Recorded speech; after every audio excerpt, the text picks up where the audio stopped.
الله تعالى وبركاته.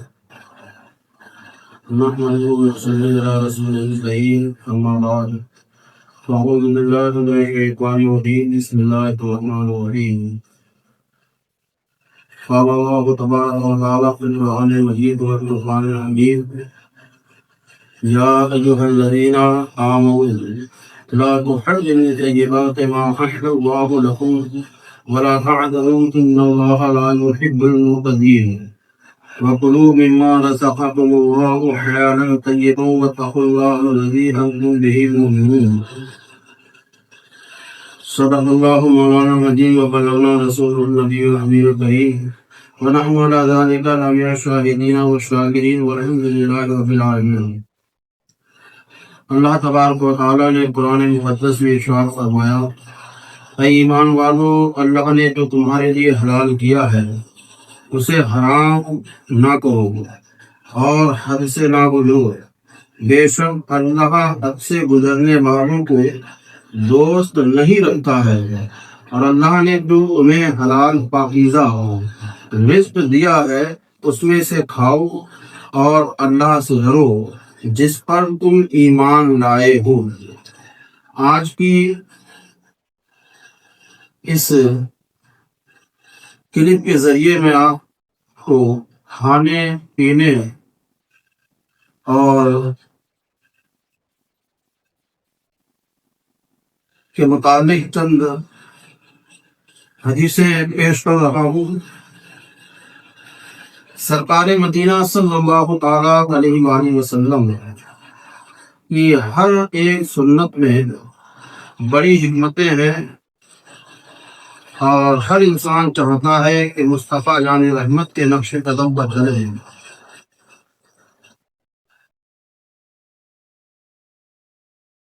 پہلے کھانے کے متعلق میں آپ کو بتا دوں کہ صحیح مسلم شریف میں حضرت حذیفہ رضی اللہ تعالی عنہ سے مروی ہے کہ رسول کریم صلی اللہ علیہ وسلم نے فرمایا کہ جس کھانے پر بسم اللہ نہ پڑھی جائے شیطان کے لیے وہ کھانا حلال ہو جاتا ہے. یعنی بسم اللہ نہ پڑھنے کی صورت میں شیطان اس کھانے میں شریک ہو جاتا ہے. یعنی کھانا کھانے کے لیے جب بیٹھیں، کھانا کھائیں تو سب سے پہلے اللہ کا ذکر کریں، بسم اللہ شریف پڑھیں. جس کھانے پر بسم اللہ شریف نہیں پڑھی جاتی ہے اس کھانے میں شریک شیطان ہو جاتا ہے.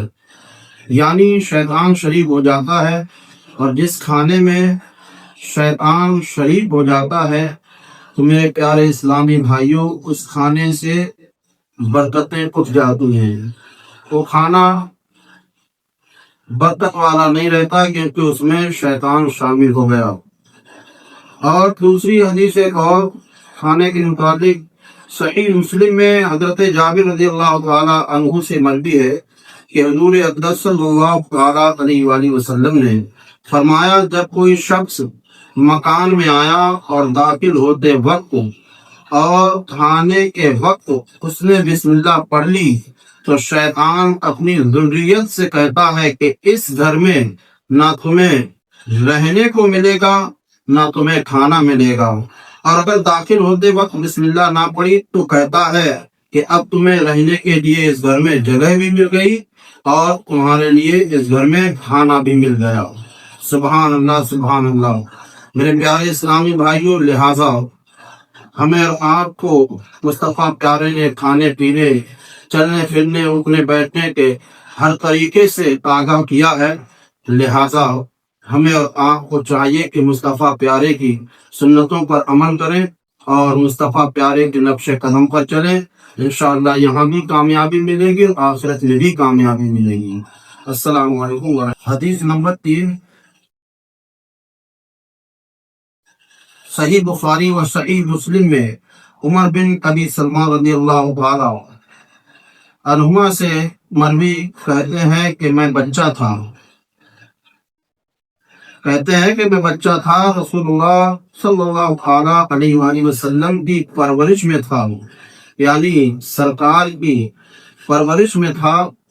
یعنی یہ حضور کے ربیب اور ام المؤمنین میں سلمہ رضی اللہ تعالی عنہا کے فرزند ہیں، کھاتے وقت برتن میں ہر طرف ہاتھ ڈال دیتا ہوں۔ کہتے ہیں کہ میں سرکار کی پرورش میں تھا اور میں بچہ تھا، تو میں کھانے کے وقت برتن میں جتنے بھی برتن رکھے ہوئے ہوتے تھے ہر برتن میں ہاتھ ڈال دیتا تھا۔ حضور نے ارشاد فرمایا بسم اللہ پڑھو، فرمایا کہ بسم اللہ پڑھو اور داہنے ہاتھ سے کھاؤ اور برتن کی اس جانب سے کھاؤ جو تمہارے قریب ہے۔ سبحان اللہ۔ ہمیں اور آپ کو بھی چاہیے کہ جو ہمارے قریب میں برتن رکھا ہوا ہو اس میں سے کھانا چاہیے، نہ کہ ادھر ادھر ایک دوسرے کے آگے ہاتھ بڑھانا چاہیے۔ سرکار کی اس سنت سے، اس حدیث پاک سے ہمیں یہ سبق ملتا ہے کہ اسی لیے کہا گیا ہے کہ اپنے آگے سے کھاؤ، ادھر ادھر ہاتھ نہ ڈالو۔ اور حدیث نمبر 4 ابو داؤد و ترمذی و حاکم حضرت عائشہ رضی اللہ تعالی عنہا سے راوی کہ حضور نے فرمایا جب کوئی شخص کھانا کھائے تو اللہ کا نام ذکر کرے، یعنی بسم اللہ پڑھے، اور اگر شروع میں بسم اللہ پڑھنا بھول جائے تو یوں کہے بسم اللہ اولہ و آخرہ۔ سبحان اللہ۔ اس کا معنی یہ ہوتا ہے کہ اول سے لے کر آخر تک میں نے جو بھی کھانا کھایا ہے وہ اللہ کے نام سے ہی کھایا ہے۔ سبحان اللہ، سبحان اللہ، سبحان اللہ۔ اللہ پاک ہمیں آپ سبوں کو سنت مصطفیٰ پر چلنے کی توفیق عطا فرمائے۔ السلام علیکم ورحمۃ اللہ۔